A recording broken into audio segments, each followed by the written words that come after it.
All right, welcome back to another session of Pellet Tech 101. I'm sitting in front of a Harman XXV right here, and just a couple little tips here as we go in to clean the Firepot. One of the key advantages behind the Harman line with that design of that Firepot is I can technically scrape that while the unit's still in operation. So generally speaking, what we'll do, especially on the earlier Harman models, is we will flip it to manual.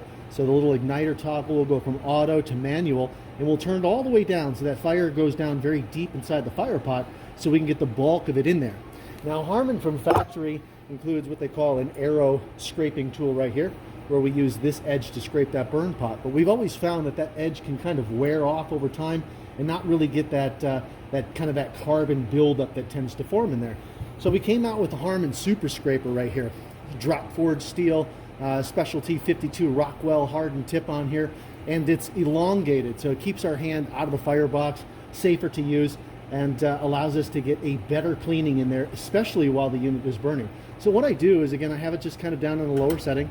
I'm going to crack the door, just kind of wait a second, open that all the way up, and I grab the tool. It's got a nice comfort grip handle right here, but it's at an angle also that works really well.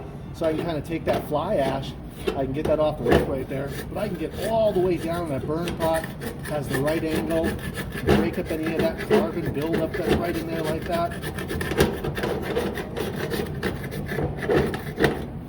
Just like that. So within a matter of 30 seconds, with considerably less force, I can do a nice scraping on that Burnpot.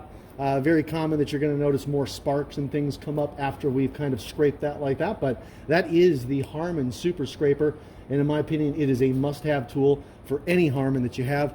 Just going to make your life that much easier when it comes to your regular cleaning and maintenance of that Burnpot. Thanks again so much for joining us for another session of Pellet Tech 101, and we'll see you soon.